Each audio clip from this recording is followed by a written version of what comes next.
এখন যেটা হচ্ছে যে আসলে আমরা যেটা মনে হয় যে সবাই নর্মালি মনে করে সড়ক মানে হচ্ছে মানে যোগাযোগ মন্ত্রণালয়, আসলে সব সড়ক তো যোগাযোগ মন্ত্রণালয়ের আন্ডারে না। এখানে যেটা হচ্ছে যে আমাদের কাছে মহাসড়ক সড়কগুলি আমাদের, কিন্তু বাইলেনগুলি আসলে এলজিডির আন্ডারে কিছু আছে, আমাদের পৌরসভার আন্ডারে থাকে।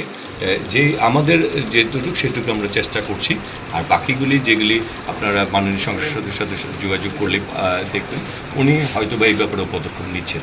দেখা যাবে যে এলজিডি দিয়ে ওইটি উনি বাস্তবায়ন করবে। বর্তমান সরকার আসলে যেখানে আমাদের সীমাবদ্ধ সক্ষমতা দিয়ে সর্বোচ্চটুকু বাস্তবায়ন আমরা চেষ্টা করছি আমাদের সক্ষমতা অনুযায়ী। আরেকটি হচ্ছে যে এই যে কক্সবাজার এবং চট্টগ্রাম যে রেল লাইনটি করা হয়েছে, রেলটি করার সময় অনেক গাছ কর্তন করা হয়েছিল, প্রায় 2,40,000 গাছ। পরবর্তীতে যে গাছগুলি লাগানো হয়েছে সেগুলি বর্তমান পরিস্থিতি কী, আর কারণ একটা সময় দুইটা প্রস্তাবনা হচ্ছিল, একটা হচ্ছে মেন রাস্তার পাশ দিয়ে রেল লাইনটি হবে, মানে সড়কের পাশ দিয়ে, আরেকটি হচ্ছে বনে। তো সেই কারণে বনের ভিতর দিয়ে যখন রেল লাইনটি গিয়েছে প্রচুর গাছ। তো বর্তমান মাননীয় প্রধানমন্ত্রী উনি বাংলাদেশকে বনায়ন, সামাজিক বনায়নের মাধ্যমে আমাদের যে একটি দেশের যে 25% যে গাছে লাগানোর যে প্রক্রিয়া রয়েছে সেটি বাস্তবায়ন করতে চান।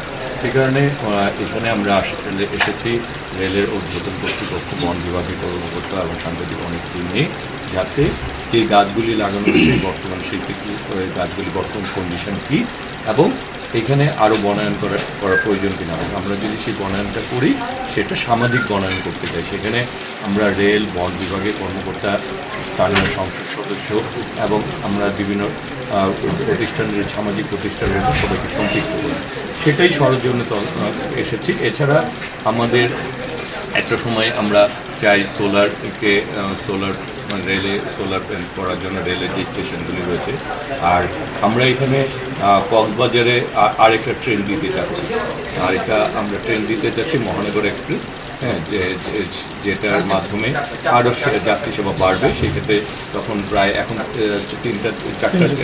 4 জোড়া চলছে, সেখানে 5 জোড়া হবে, 5টা ট্রেন আসবে, 5টা ট্রেন যাবে।